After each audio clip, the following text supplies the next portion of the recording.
Salut et bienvenue sur Égide, je suis Quentin et aujourd'hui je suis accompagné d'Adrien pour un petit débrief de tournoi. Tournoi qui a eu lieu le 25 et 26 février à Lyon. Le lieu c'était la Maison des Italiens, mais surtout ce qui était important c'était le thème, c'était la finale de la Coupe de France en solo de Warhammer Age of Sigmar. Ce tournoi qui allait du coup décerner le titre de champion de France. Rien que ça, et nous avons j'ai la chance d'avoir avec moi le grand gagnant, Adrien, présent ici. Salut Adrien. Et salut Quentin, et bonjour tout le monde. Bonjour à vous. Comment vas-tu? Eh ben ça va très bien. Toujours, toujours. Forcément, là on tourne le lendemain du tournoi, donc comme tu l'as bien dit, je l'ai gagné, donc forcément il y a un petit peu d'adrénaline, de sérotonine, ou j'en sais rien, mais voilà. Il y a du bonheur, Est-ce que les gens que forcément. tu croises dans la rue voient la taille de tes Oui. bottes? Ah, j'ai signé des autographes toute la journée. Ah, franchement là, c'était impressionnant. Tu vas pouvoir avoir un badge et comme ça, les prochains tournois t'arrivent. Ah ouais, ouais, forcément. J'ai une Force et couronne. honneur. J'ai une couronne. Ah, j'espère. Le Tu as champion gagné de quoi de France en beau? titre m'a couronné. J'ai gagné un petit trophée qui est derrière en jaune là, Qui est une magnifique. couronne qui m'a été transmise par Andrea Gultars, le champion en titre. Et il y a un lot normalement que je dois gagner, mais il était en retard, du coup je l'aurai jeudi. J'ai une Oh, surprise. Ouais. super. Bah, écoute, j'espère qu'en tout cas, elle sera bien lourde et bien brillante. Du coup, tu as participé donc cette année au championnat de France en solo pour le jeu Age of Sigmar. Suite à des qualifications, des tournois, tu marques des points, tout ça. Tu arrives du coup sur cette belle double journée sur laquelle tu as fait donc 5 matchs, partis à 2000 points. J'imagine que vous êtes sous clock, 3 heures, 3h30. 3 heures, 1 heure et demie chacun, pas une minute de plus, Très net et sans carré. bavure. Voilà, C'est ça. ce qui n'arrive pas sur les tournois de quartier. Suite à ça, alors explique-nous un peu le déroulement de ce week-end. Où est-ce que tu commences? Et on va dire les échelles pas à pas que tu as pu progresser pour arriver jusqu'à ce magnifique Ouais. trophée. Bah, déjà peut-être parler de la liste, avec quoi j'y suis allé. Comme je dis dans la précédente vidéo, moi je suis un joueur qui joue ce qui est pété. Bon, si possible avec les figurines que j'ai à disposition, sinon c'est plus dur de les jouer, mais je m'arrange, je joue ce qui est fort. Et il se trouve que actuellement une des armées qui est super forte et qui fait beaucoup parler d'elle, c'est les Luminettes. Euh, donc qui était ma première armée de cœur, que je trouvais visuellement magnifique. Quand Qu'il j'ai est. commencé à le jouer, qu'il est, ouais. Quand j'ai commencé à jouer Luminette, c'était pété. C'est devenu beaucoup moins fort, même si c'était encore cool à jouer, mais voilà, c'est devenu beaucoup moins fort durant 2022. Et là, avec le nouveau manuel et quelques changements et le nouveau BT, quelques baisses de coups en point avec le dernier Battle Scroll, c'est redevenu pété, quoi. Donc j'y suis reparti. Donc je joue une luminette assez classique avec Teclis, qui gagne beaucoup de tournois à l'international et en France actuellement. Donc en gros c'est Teclis, 40 archers. Moi je joue une variante avec 15 wind chargers, donc c'est 3 unités de 5 mecs sur des kangourous qui vont très très vite, qui tirent, qui ignorent les wards, donc c'est super fort. Et un petit wind mage, c'est le perso qui ressemble à Sangoku là sur son nuage, qui va super vite. Donc une armée très très forte. Je m'en cache pas, c'est sûrement la meilleure armée en solo du moment. Je la connais super bien, donc je pars assez confiant dans ce tournoi, même si il y a plein de gros joueurs. Donc c'est un tournoi qui était initialement prévu pour 32 joueurs. Malheureusement, on a eu 4 personnes qui ont dû décommander la dernière semaine pour des grippes ou des choses comme ça. Donc, finalement, le tournoi a eu lieu avec 28 joueurs. Mais voilà, il y a les plus gros joueurs de France qui étaient sur le tournoi avec presque tous des listes très intéressantes et très fortes. Donc, même si j'avais une très grosse liste, rien n'était gagné.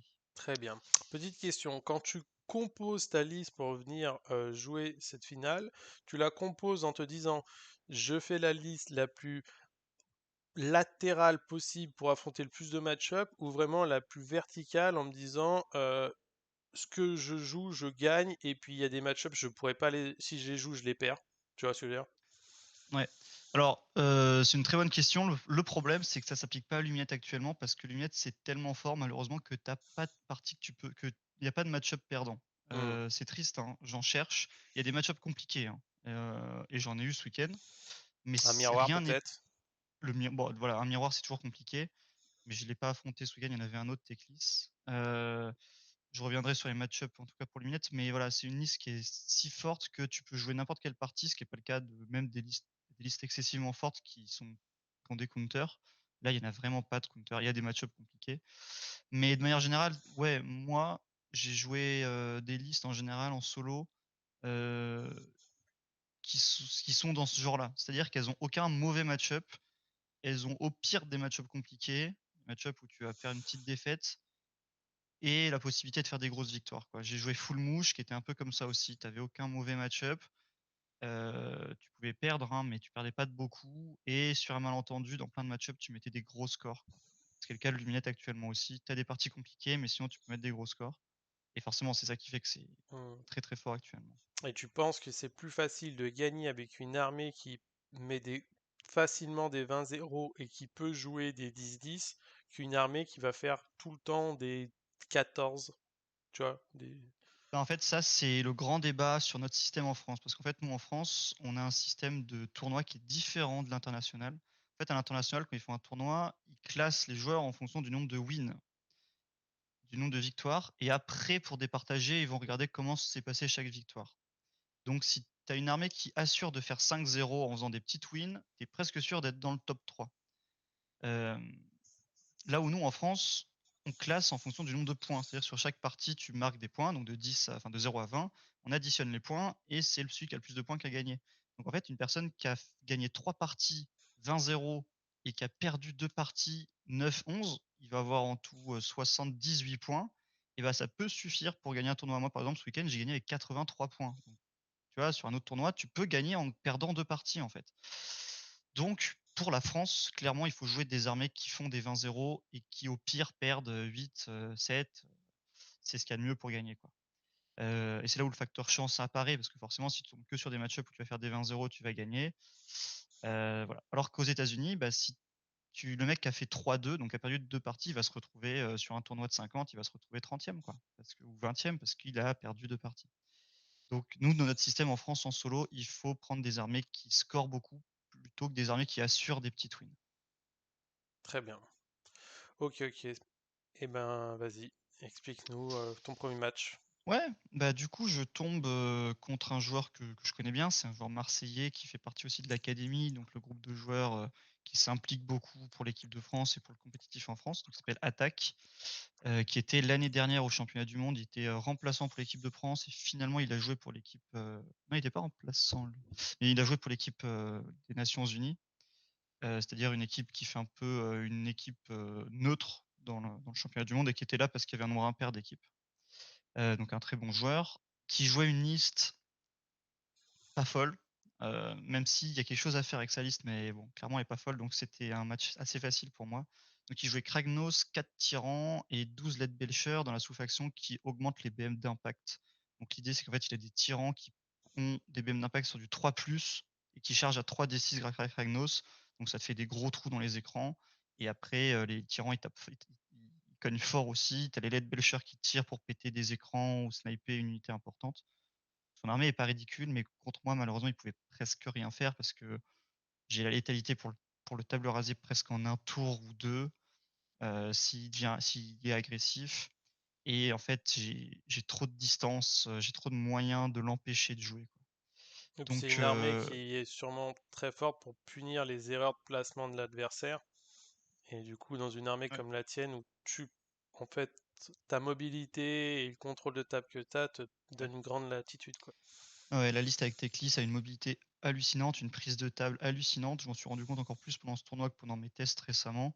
Je peux vraiment être où je veux sur la table au terrain. C'est impressionnant. J'ai des unités qui bougent de 32, je peux TP une unité, je charge, je piline dans le sens que je veux. Enfin, j'ai une mobilité qui est aberrante.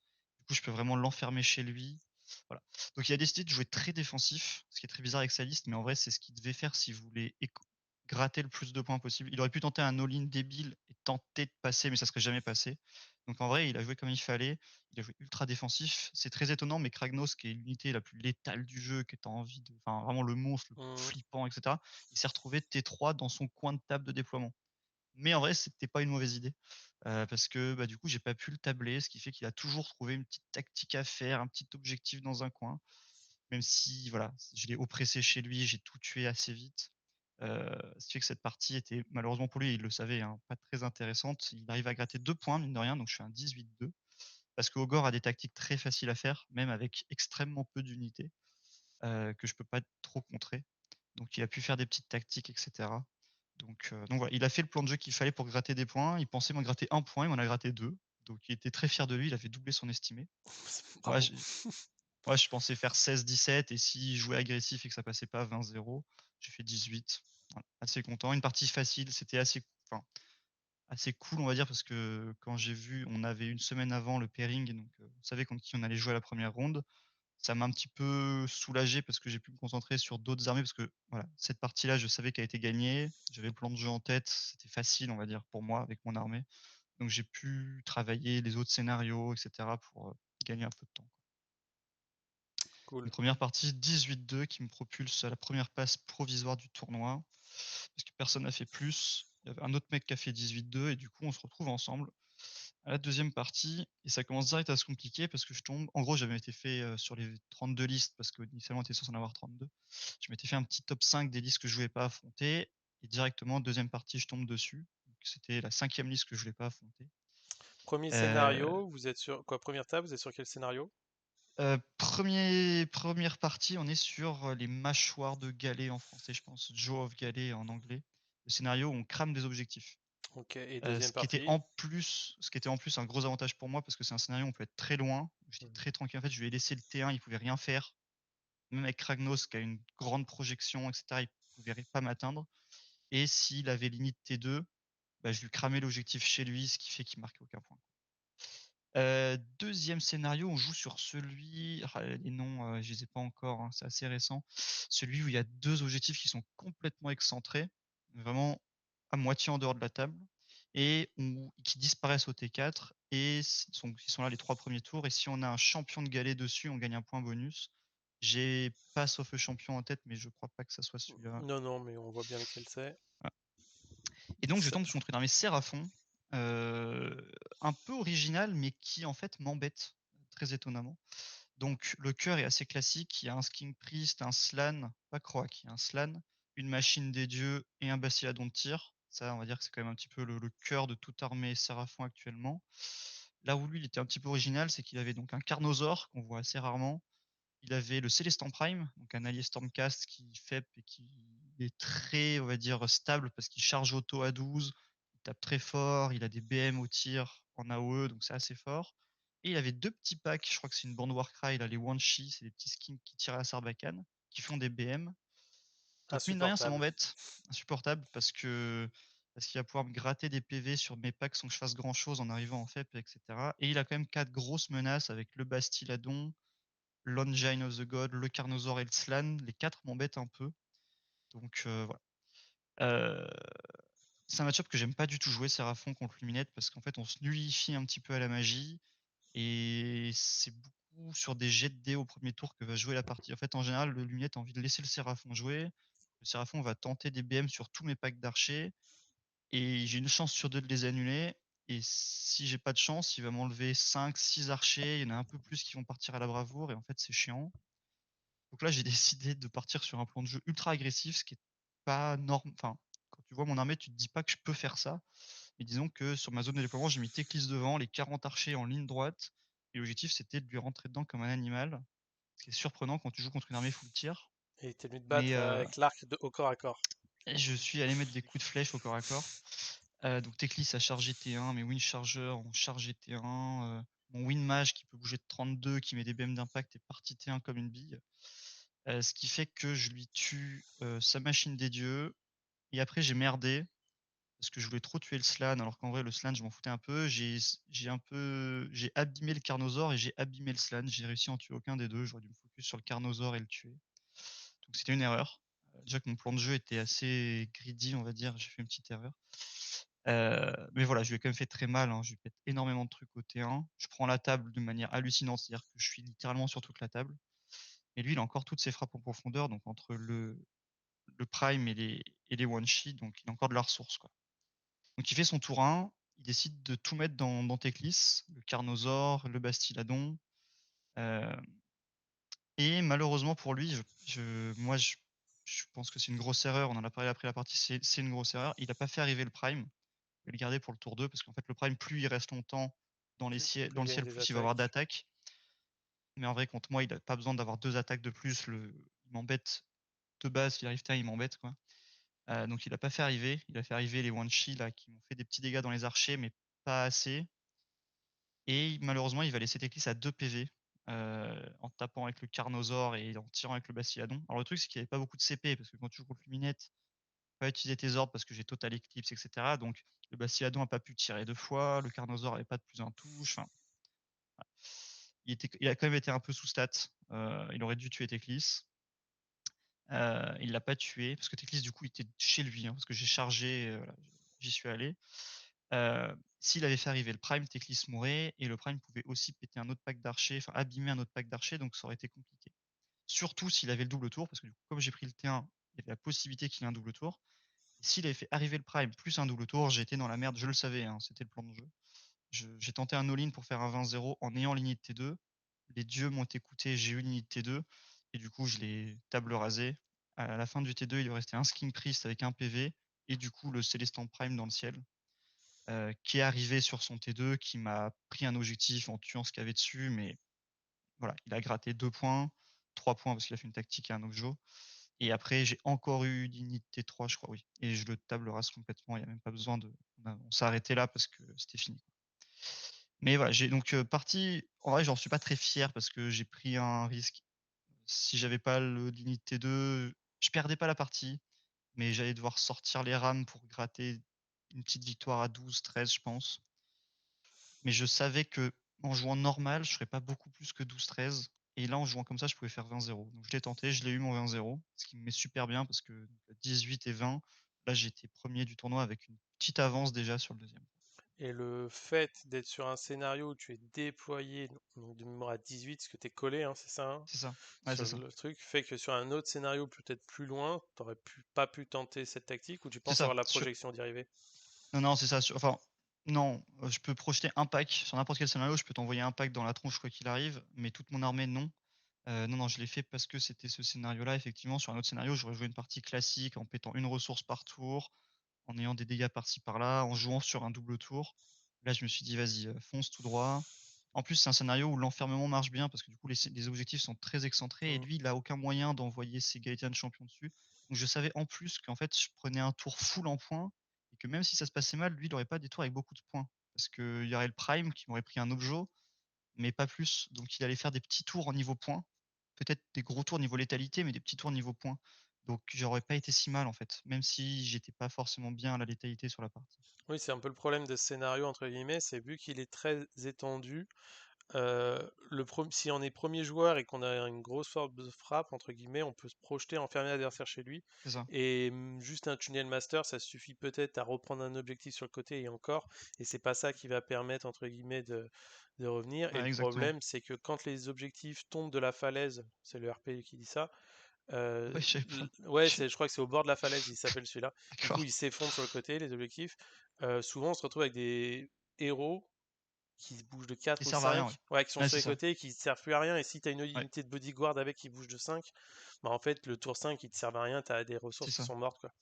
Alors que moi j'aime bien ce scénario-là parce que du coup j'ai ma Catalar qui reste sur un Ojo sur le côté, je peux la téléporter, je peux la faire bouger de 18 en lui mettant la speed, une course auto. Donc moi comme j'ai une mobilité hallucinante, les nouveaux scénarios qui sont très espacés, je les adore, quoi. Mm. Donc d'ailleurs oui, à noter, sur cette finale, ils ont décidé de nous faire jouer que des nouveaux scénarios. Moi je trouve ça cool. Donc voilà, on a joué 5 des 6 nouveaux scénarios, donc c'était chouette. Et attends, le celui que vous n'avez pas joué, c'est celui-là qui s'allume et s'éteint, C'est ça, exactement. C'est le qu'on scénario va que personne sûrement n'aime pas contre beaucoup voilà. voir en Ouais. compétition cette année. Bah, au championnat du monde, on va le voir, hein, il sera là autant que les autres, malheureusement. Mais pour les tournois, on va dire On sait locaux. pas. Attends. Ah, si, si, on a déjà les scénarios des Ah, championnats du monde en équipe.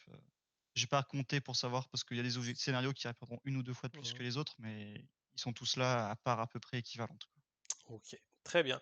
Donc, très beau score, 20-0 et du coup 18, donc 38. Est-ce que quelqu'un a Ouais. réussi à te talonner ou tu avais vraiment de l'avance à ce niveau-là? Je sais plus exactement te dire, je pense que s'il y avait du 35 peut-être.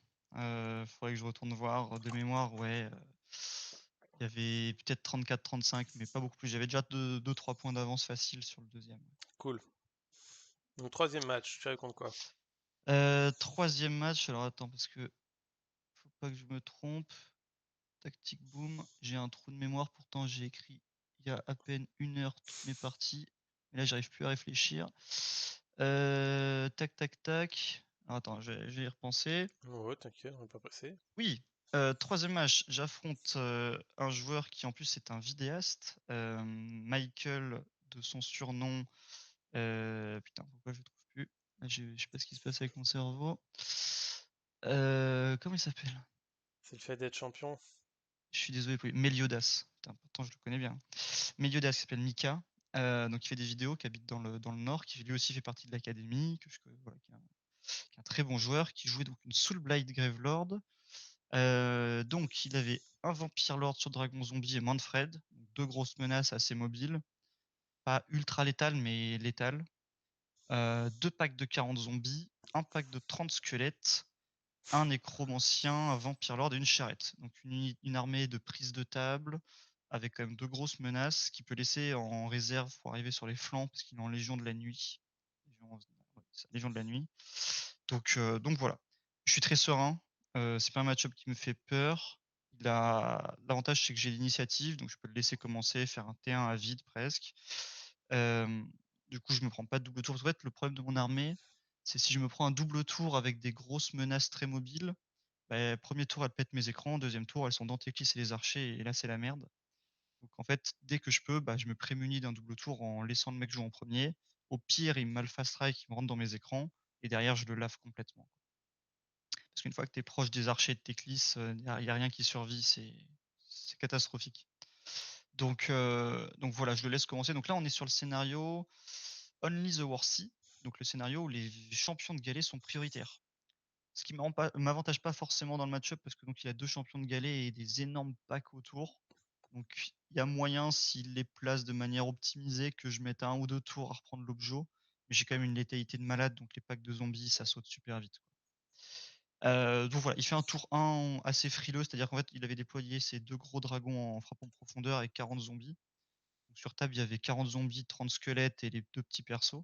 Et concrètement, il fait un gros pâté sur l'objet de gauche, un gros pâté sur son objet et il envoie 3 petites chauves-souris, sur le 3e objet pour le prendre.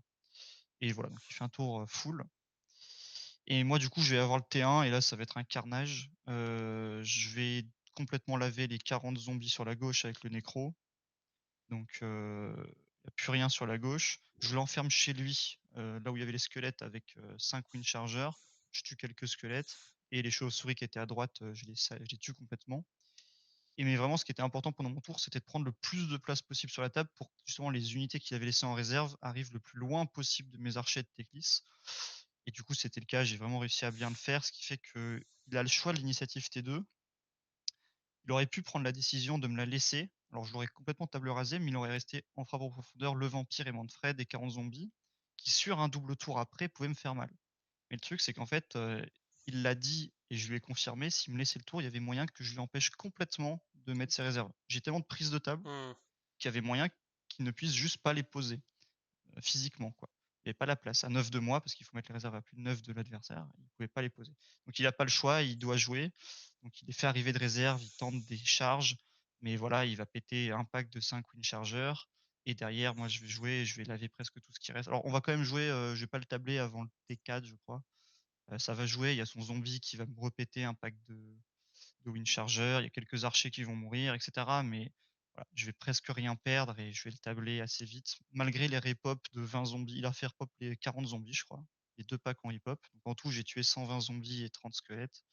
Mais c'est normal, j'ai une létalité qui est complètement aberrante, quoi. Une fois que je suis en mêlée, heu, je tire 2 fois, je tape 1 fois, j'ai des wind chargeurs qui chargent, j'ai Teclis qui tire 2 fois. Donc voilà, c'est une partie, j'étais assez serein. Heu, il aurait pu tenter de la encore une fois, il aurait pu tenter comme, Logor de jouer agressif, mais il y avait peu de chances que ça passe. Mais après on en a débriefé et c'est vrai que là, en jouant défensif, il a fait 0, donc j'ai fait 20-0. Donc il aurait peut-être dû essayer de jouer agressif et peut-être que ça aurait été un peu mieux, peut-être quelques points. Et sur un malentendu, peut-être même, s'il passait un écran un peu trop vite, me faire trop mal pour que je m'en remette, mais je pense pas. Après, c'est vrai que Donc c'est voilà, une toujours partie. difficile quand tu as une armée comme ça qui est censée être contrôle de table, jouer lent. On sait le Soul Blight, c'est qu'il aime Mmh mh. bien C'est ça. jouer lent. Tu lui tues un truc, il revient sur sa fosse avec ses saloperies de ghouls, mes fesses là, et entre guillemets te swarm, te bloquer. Donc c'est pas non plus. Je pense que c'est peut-être pas un exercice sur lequel il était habitué de jouer, se dire bah tiens, faut que j'aille fast track avec mes zombies quoi. Bah, c'est une armée qui peut le faire parce qu'il a Manfred et dragons zombies qui bougent très vite et même de rien, les zombies, c'est une portée de menace de 18 quoi, parce que ça Ça, bouge de 6, ça court auto de 6 et ça piline de 6. et ça peut Donc frapper ça deux peut aller fois. vite et ouais et ça pareil, en fait, c'est une armée qui est aussi très, CP-vore parce que tu as envie d'avoir le CP de Manfred pour avoir les bonus, tu as envie d'avoir le Hmm. CP du vampire pour taper 2 fois, tu as envie d'avoir ci, d'avoir ça et bah, contre Luminette, tu pas le droit d'avoir beaucoup de Hmm. CP quoi, parce Et qu'il la fait magie double. non plus, hein. Et la magie non plus, Tu, non, tape 2 fois, il l'a jamais passé, donc forcément, c'est compliqué. Sachant qu'en plus, le problème de sa stratégie de mettre le vampire et Manfred en FEP, c'est que le vampire, c'est son général et Manfred, c'est un War Master, ce qui fait que T1, T2, il commence avec 1 CP ouais, ouais. et forcément, quand C'est tu joues pas contre bloc Luminette et que tes CP et comptent double, c'est ça, et il génère pas c'est CPC malgré tout. Ah je oui, crois oui, en très effet. honnêtement qu'il a dans toute la game, je crois qu'il a fait 3 courses auto à 6 et c'est tout, en ordre. Il pouvait pas faire d'autres choses. Donc En effet, ça fait mal. ouais. Très bien, donc encore 20-0, donc ce qui te Encore 20-0, fait ouais, 58. 58 en effet. Ouais, je finis la première journée à 58 et du coup, là, pour le coup, j'ai le chiffre en tête. Le deuxième, qui est un joueur que je connais bien parce qu'en plus, il dormait chez moi pour le week-end, un Toulousain que j'avais invité, avec 46 points, si je me trompe pas. Non, non, j'ai mis 18 à Meliodas. Non, j'ai pas mis 20, je lui ai mis 18. Donc j'avais 56 et lui avec 46. J'avais 10 points d'avance. Très bien. Ouais, je lui ai mis 18. Donc j'avais 10 points d'avance sur le deuxième et je crois que le troisième était à 40. Après, ils étaient pleins à 40. Je crois qu'il y avait genre 10 joueurs entre 39 et 40. Et donc voilà, il a commencé déjà à avoir un petit top 2. Donc moi à 56, lui à 46 et derrière un bon peloton à 40 points. Ok, très bien. Donc tu as pu du coup discuter avec ton adversaire toute la soirée en mangeant du chili. Exactement, on a mangé du libanais et on a parlé de notre. Alors après, on avait déjà beaucoup parlé avant parce que bon, c'est un très bon joueur et on savait très bien que si on voulait gagner le tournoi, l'autre serait pas très loin. On a deux armées qui sont très fortes actuellement. Lui, il joue Stormcast avec 8 dragons. Alors, il joue pas Gardius, il a pris le choix de jouer avec un Castellan parce que maintenant, avec les nerfs en points, ça rentre plus les deux. Donc, il joue avec le Castellan pour avoir plus un de save sur un de ses packs. Il n'a pas la ward à 5, par contre, il joue en Hammer of Sigmar pour avoir une ward à 6 autour des objectifs. Ce qui est, je pense, un très bon compromis. Et il joue Parce qu'en plus, tu un peux. Zephyros pour se Il joue un défausse. Zephyros que beaucoup de Stormcast commencent à jouer parce qu'il est vraiment pas cher. C'est un très bon Gaëtian champion. Hmm. Donc, il commence à pop dans énormément de listes, ce Oui, petit oui. Zephyros. Donc voilà, effectivement, on a un peu parlé du match-up, mais on le savait tous les deux. En fait, c'est un match-up. On est tous les deux en one drop. On a tous les deux une létalité très forte sur l'autre. Et en gros, tous les deux sur un double tour, on table l'autre, quoi. Donc en gros, la game, elle se jouait sur les initiatives. Et bah, je les ai tout tues. C'est là le facteur chance. Hein. T'as beau être le meilleur joueur du monde ou le pire joueur du monde. Si les dés te pètent à la gueule, ils te pètent à la gueule. Donc j'ai eu le toss. Donc ce qu'on appelle le toss, c'est savoir qui jouait en premier. Ce qui fait que je peux le laisser jouer en premier pour être sûr de pas me faire double tour, avant au moins le T2, T3. Et après, j'ai l'initiative T2, j'ai l'initiative T3, j'ai l'initiative T4. Il a l'initiative T5, mais ça n'aura servi à rien parce qu'il a plus rien sur la table. Mais voilà. Et en plus, il y a deux autres jets super importants qui ont merdé pour lui. C'est qu'en fait, les dragons ont une immunité à la magie à 4+. C'est-à-dire quand tu relances un sort, sur 4+, il l'ignore bonnement et simplement. Et moi, j'ai des sorts très impactants en mono-cible. C'est-à-dire que je peux dire cette unité-là, elle ne se donne pas d'ordre. Elle ne reçoit pas d'ordre. Donc t'as pas de plus un save, t'as pas d'immune bravoure, t'as pas de ralliement. Et j'ai un autre sort qui dit cette unité-là, je lance 2 dés, si je sais plus ce que ça bravoure, elle ne fait rien du tour. Et j'ai tenté 2 fois ses sorts sur 2 packs de dragons et 2 fois il a raté sa 4+. Donc en gros, il y avait 4 G importants, l'initiative T1, l'initiative T2 et ces 2 sorts d'immune, il a tout raté. Donc il a pas pu faire grand-chose. Les 4 G auraient été dans l'autre sens. Je pense que c'est lui qui me mettait 20-0 et donc c'est moi qui lui mets 20-0. C'est le genre de parties qui sont. Alors il faut quand même bien les jouer, mais qui sont un peu, on va dire, frustrantes parce que ça se joue vraiment sur 4 G de dés. Quoi. Et c'est pas des G de dés, j'ai lancé 20 dés, je devais faire 13 5 plus et j'en ai fait que 11. Non, c'est vraiment un 4 plus, une initiative. Quoi. Ouais, Donc voilà. c'est les plus durs. Et vous étiez sur quel scénario? On J'étais sur le scénario, Ours for the Taking en anglais, j'ai aucune idée en français. C'est le scénario où on commence à 11 de l'un de l'autre si on se met au plus proche Ah, et la où en fameuse gros tournante. ouais, la tournante et on peut faire beaucoup de points parce que donc on a notre objectif qui vaut 1 point, celui du milieu qui vaut 2 points si on a un Gaëtan champion dessus et l'objectif en face qui vaut 2 points. Ce qui fait que quand tu prends de l'avance sur scénario et bah, tu creuses un écart de fou. Ce qui fait qu'en fait, j'ai commencé la partie avec du retard parce qu'en fait, je le laisse jouer, il fait un tour complet à 7 points. Ah, c'est te Il met reprends 4 ton objectif? ah non, moi j'ai rien mis sur mon objectif. Hmm. J'ai fait un pâté dans mon coin pour qu'il puisse pas m'atteindre, à part s'il met ses 2 packs en FEP et qu'il tente des charges à 9, mais s'il fait ça, sur un double tour, il est table rase.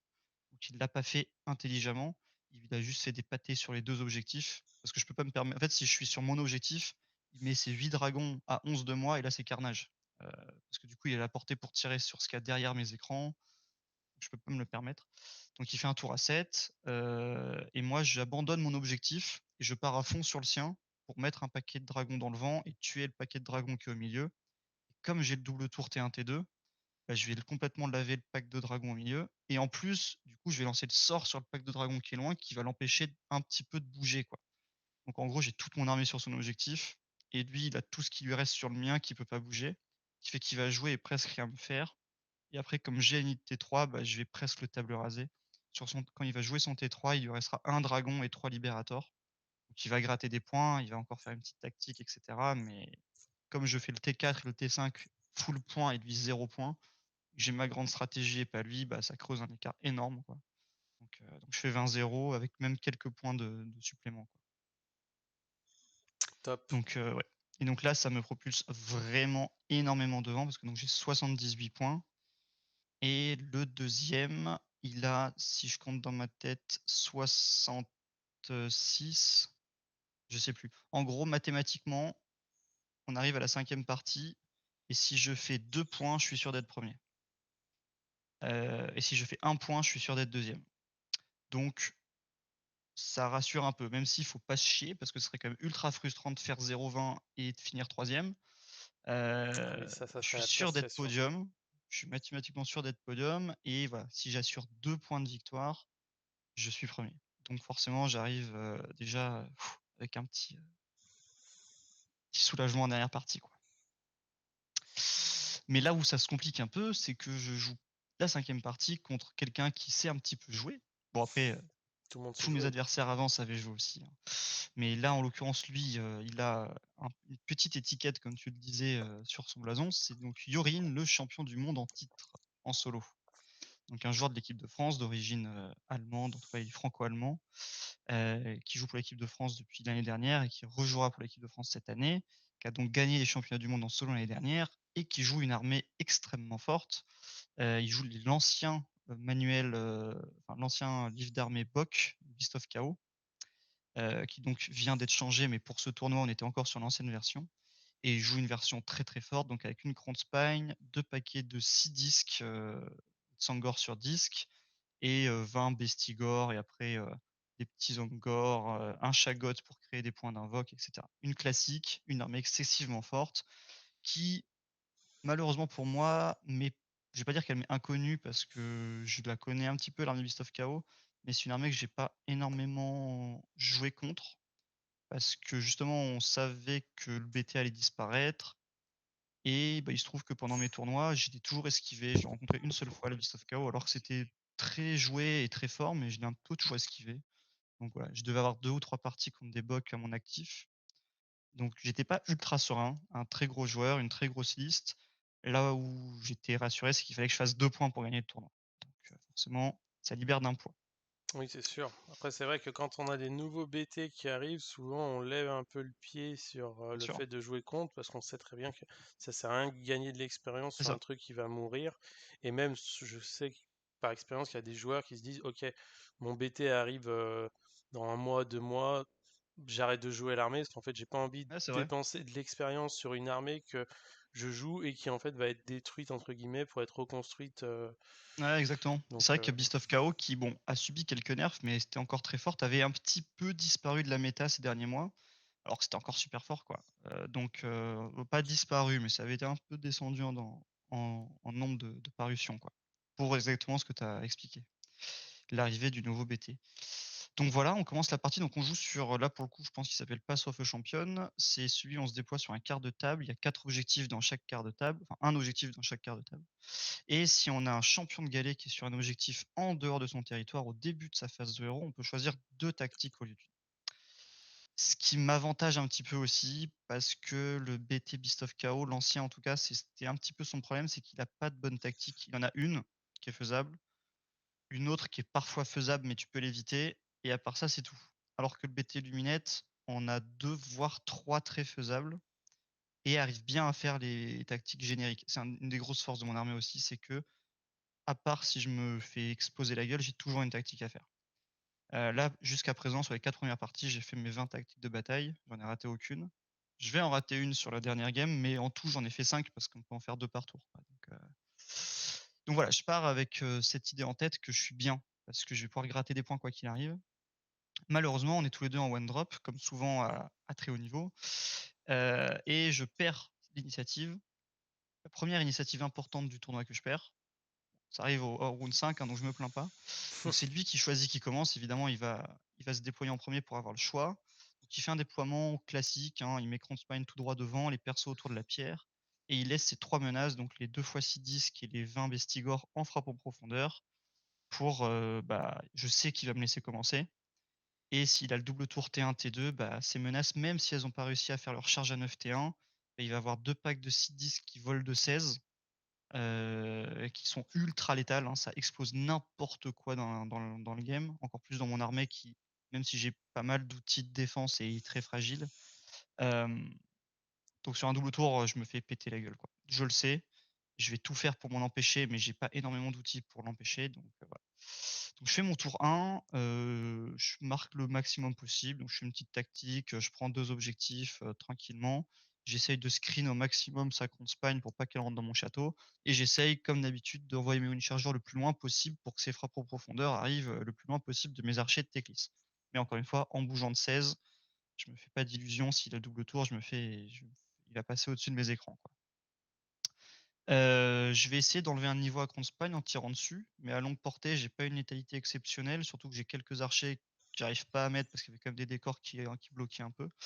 Donc je vais lui enlever 13 PV de mémoire à la Spagne, et malheureusement, il va lancer CD et faire 15, donc il va pas perdre son niveau. Donc ça me met pas très bien. Risque stat, dès qu'on dépasse 12, 13, normalement, on sait que le niveau saute, quoi. À stats, c'est 11, hein, mais voilà, c'est les stats, ça veut rien dire. Donc voilà, le niveau saute pas. Sachant qu'aussi, ouais, dans son armée, c'est la force de l'armée Beast of Chaos, c'est qu'il a un moyen assez facile, enfin, il a plusieurs moyens assez faciles de tuer le personnage qui tient la Spagne pour la rendre sauvage. Et il a un endless spell qui est très facile à manger pour la Spagne, qui va permettre de le monter en niveau. Là où moi, j'ai un gros outil, c'est que Teclis peut automatiquement dispel un sort, donc je peux l'empêcher de lancer son sort. Mais il va très bien jouer, il va mettre un de ses sorciers dans un coin de table pour être hors de portée de Teclis et pouvoir potentiellement nourrir sa Spagne. Donc j'ai cette optique en tête aussi que la Spagne va être rapidement niveau 3 si je le gère pas ce truc-là. Donc compliqué. Donc voilà, je suis un tour 1 entre guillemets à blanc niveau létalité parce que du coup j'ai rien fait sur la Spagne. Mais voilà, je suis assez content quand même de ma prise de table qui, même si elle est pas parfaite, est bonne. Et en fait, dans tous les cas, j'ai fait un tour à 5 points, ce qui, mine de rien, si tu veux gratter 2 points sur 10 sur 20, c'est pas déjà fait, mais c'est déjà pas mal, quoi. Donc lui, il va jouer, il va faire arriver toutes ses frappes en profondeur, il a pas le choix. Donc c'est 3 menaces, il y en a qu'une seule qui va réussir la charge à 9. Donc déjà, je m'en sors pas trop mal. Ça peut être pire, Heu ouais. Ça aurait pu être pire. Alors, encore une fois, il a pas beaucoup de CP, même si je crois qu'il a utilisé son CP pour relancer une charge. Mais contre Luminette, tu pas beaucoup de CP, donc il pouvait pas faire tout ce qu'il voulait niveau CP, mais voilà. Donc il y a un pack de disques qui va charger dans l'écran qu'il y avait devant, complètement l'exploser. Et il y a la Spine qui va charger dans un autre pack de Wind Charger, mais là, assez marrant, il va en laisser, enfin, assez marrant, non, mais il va en laisser un en vie. C'est la Spine, on sait, hein, de temps en temps, ça peut faire des dingueries. Et je vais faire des très belles wards aussi. Parce que, donc, j'avais la ward de Teclis. Je vais faire des belles wards, je crois, de mémoire. Donc il y en a un qui va survivre. Euh, donc voilà, finalement pas si pire que ça, il y a qu'une charge qui est rentrée. Mais sur un double tour, bah voilà, il y a 12-10 qui vont arriver dans mes 40 archers et une Span qui va arriver dans mes autres écrans. Donc c'est la sauce, quoi. Et encore une fois, on en parle, hein, mais pour gagner un tournoi, faut de la chance. J'ai eu l'initiative T2, ce qui va me permettre de complètement exploser un pack de disques, hein, parce que forcément, pour cette stratégie, pour me péter la gueule, bah, il était rentré très proche de mes archers, donc je vais tirer 2 fois. C'est la force de mon armée quand je suis à courte portée. Son pack de disques, je vais complètement le faire sauter. Je vais enlever un niveau à Spine et je vais mettre complètement dans le vent, ces bestigors qu'il avait fait arriver d'un côté, en téléportant Teclis, en bougeant. Vraiment, je pars de l'autre côté de la map, j'abandonne un de mes objets, je me cache dans un coin pour encore une fois assurer des points. Parce que du coup, là, je fais un tour à 7 points, parce que j'ai fait 2 tactiques de bataille. Je fais un tour à 7 points et déjà j'ai 12 points, ce qui m'assure déjà presque mathématiquement d'avoir 2 points sur 20 à la fin. Heu et je fais un petit move aussi avec mon Winmage qui va prendre un objectif chez lui en bougeant de 32, en se suicidant pour péter un héros et cetera. Donc voilà, je fais un tour à 7 points, ce qui est déjà super bien. Et au passage, je lance un sort qui est très fort contre les armées avec une basse bravoure, comme Bok, comme Iron Joe, comme les nouveaux Gloomspite, qui en fait fait qu'un pack, c'est le sort que j'ai expliqué sur les dragons tout à l'heure, fait qu'un pack à chaque fois qu'il va falloir faire une action, je vais lui faire un test de bravoure et si je fais plus que sa bravoure, il va pas jouer. Et du coup, le deuxième pack de disques qui est arrivé en FEP, bah, je lui mets ce sort-là, ce qui fait qu'en fait, à son tour, le pack de disques, il va pas faire grand-chose. Pourtant, Heu, ça a une bonne bravoure, c'est pas, ils sont pas démons? ça a 6. Ah, ça a Et 6. avec la catalar, je lui mets -1, donc il passe à 5. Donc, Ah non, non, c'est je pas des confonds. démons, c'est des mortels. Ah oui, je confonds. Ok. J'allais dire sinon sur des démos, Non, c'est vrai que 10, c'est dur. tout le BT Beast of Chaos a une bravoure dégueulasse.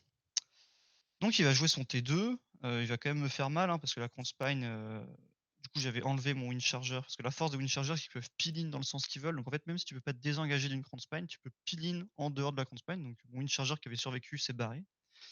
Donc la Spine va exploser un autre pack de Windcharger. Les disques vont rien faire. Il va invoquer 3 autres disques, mais ils vont rater leur charge à 9. Donc encore une fois, je m'en sors pas trop mal. Heu, mais voilà, il va faire un tour avec 7 points lui aussi. Donc on est à peu près égalité pour l'instant. J'ai un point d'avance au scoring, ce qui fait qu'à la fin du tour 2, j'ai un point d'avance au scoring, donc je suis très bien, même si je sais que je vais finir par m'essouffler. Je suis très bien pour gratter 2 points, quoi. Voilà, il va pas se passer grand chose d'autre. Ces bestigors que j'ai mis dans le vent vont avancer sur mon objectif et sur un double tour, en gros, il y a sa Spagne qui fonce dans Teclis, il a 3 disques qui foncent dans mes archers et il avait un bestigor qui fonce dans mes archers.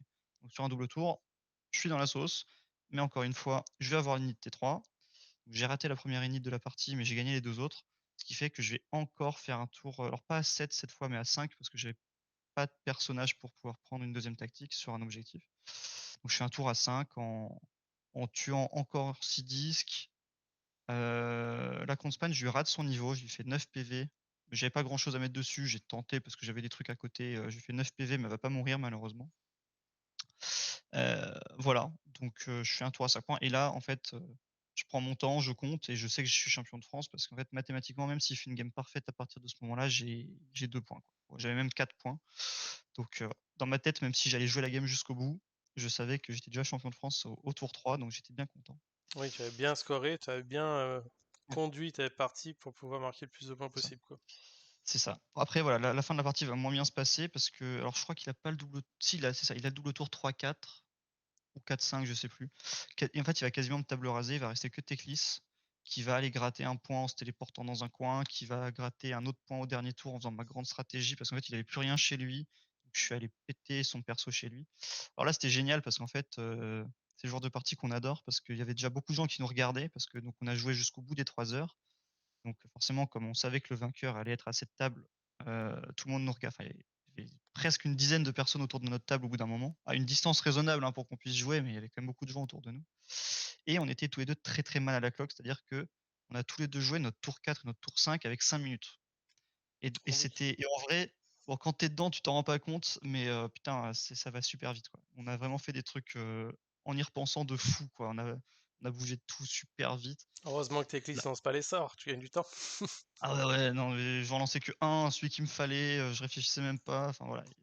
On a forcément fait des petites erreurs, hein, parce que quand tu joues 2 tours en 5 minutes, déjà tu fais pas tout ce que tu veux faire, tu renonces à certaines actions et tu fais des petites erreurs, ce qui fait que moi j'aurais pu faire mieux, mais lui aurait pu faire mieux aussi.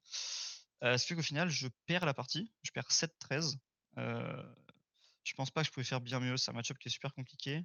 Il a eu l'initiative T1, s'il avait l'initiative T2, je pense que je faisais 2 points quoi qu'il arrive, mais je pense que 2-18 c'était probablement le score final qu'il y aurait eu, quoi. Heu, donc voilà, je perds la partie 7-13, mais du coup ça m'assure, d'être premier, avec, même, 6-7 points d'avance sur le deuxième. Parce qu'il y avait un mec qui était remonté, bien, bien vite, il a fait des 20-0, 20-0, 20-0, ce qu'on appelle un Mmh, sous-marin, mmh. c'est-à-dire qu'il a perdu 0-20 sa première partie, et toute celle d'après, il a bien remonté, quoi. Donc voilà, Et bah, dernière écoute, partie ultra tendue. parfait.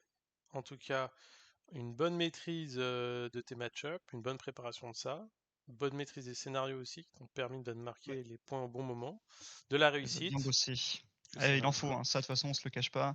On ne devient pas champion de France, champion du monde ou quoi. Alors en équipe c'est différent parce que c'est lissé sur le nombre de joueurs, mais en solo il y a un facteur chance qui est énorme, que ça soit sur les pairings, sur les match-up. Parce que pareil, il y avait une armée, je vous ai dit que j'avais fait le top 5 des armées que j'aimais pas. J'ai rencontré le 1, le 2 et le 5. J'ai pas rencontré le 3 et le 4 quoi.